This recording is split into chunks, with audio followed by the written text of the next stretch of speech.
You're overwhelmed, yet whole time you're just living in answered prayer. And that is my message for today. I just spent the last hour and change crashing out about just the chaos of my life right now to my sister.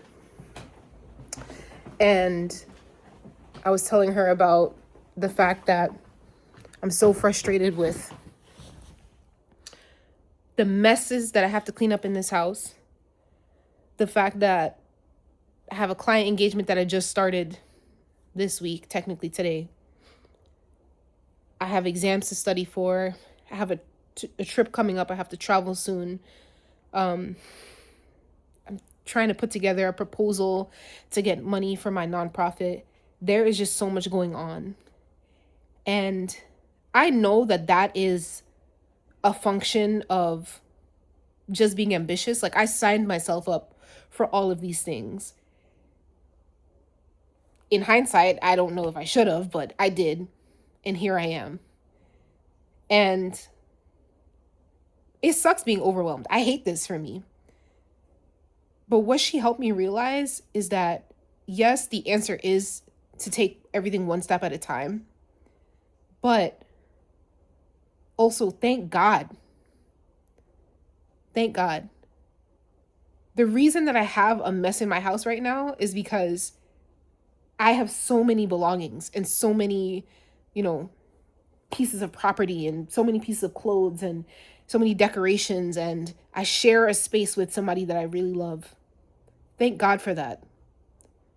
Because the opposite side of this would be that there wouldn't be that many things in my house. I don't have furniture, or I don't have enough clothes to get me through the week and through the days. You know, my nonprofit is finally taking off in terms of, you know, having a project on the ground in Guyana. Like, that was my goal when I came up with the idea of this nonprofit 6 years ago. That was always the goal. And so, yeah, like, I'm experiencing the aches and pains of having to put together a proposal in a short amount of time to and hopefully get money. But this is all happening because one of the things I prayed for and one of the things I asked for is finally coming to fruition, or is trying to take form. Kind of like when you're giving birth. Like, I guess, like, there's no real shortcut to giving birth. Like, and so maybe this is my giving birth season. I wanted to get another degree. Classes come with exams. And there are people all over the world who want to get another degree, who want to go to school, but they can't afford it, or they're too occupied because there's something going on in their household, or, they live in a place where there's war and their school is, unavailable. And I'm frustrated because I have exams to study for a degree that I asked for, to get credentials that I wanted. I hated my corporate job. Didn't want to be there. Did not enjoy the work that I was doing. And yet God blessed me with the idea for my consulting business and a client opportunity that came to me.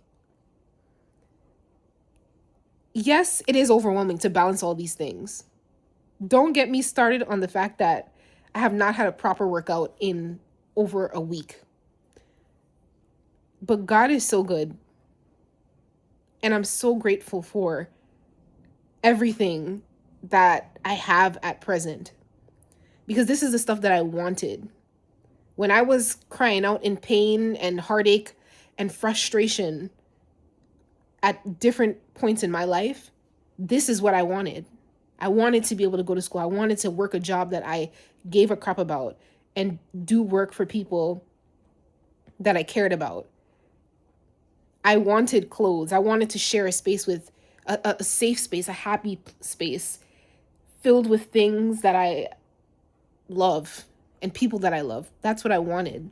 And here I am living it. And I guess I'm posting this video as a reminder to myself that I am living an answered prayer. But also that every new season and every new step comes with its own challenges. And so I think it's so easy to forget that life is going to be challenging. And when we're hoping for the next thing, you think that it's going to be all rosy and, all of the heartache and all the pains and frustrations that you had before are going to be gone. And that's not true. Every new phase comes with a different set of challenges. And so while I was doing work at a company and it paid me well, that's debatable, but it paid me well, and I didn't love what I was doing, what I have now is a job that I love, that I have to fight for in terms of getting clients and whatnot. It has different challenges. And so I guess I'm making this video to remind whoever's out there that if you are feeling overwhelmed, try to look at it from a lens of gratitude. Maybe you should be saying thank you to that pile of laundry because it's a reminder that you have clothes to wear. Maybe you should be saying thank you to that email from somebody who's asking you a question and that's the 50th question for the day because you're important enough, or your work is important enough that somebody's inquiring. Maybe you should say thank you to that exam that you have coming up. Why? Because you're able to get an education and somebody out there would love to be in your position. And so I'm still trying to figure out, with the few hours in the day that we all have, just these 24, how I'm going to get everything done. But reminder to self, one step at a time, you can do it. You can do it.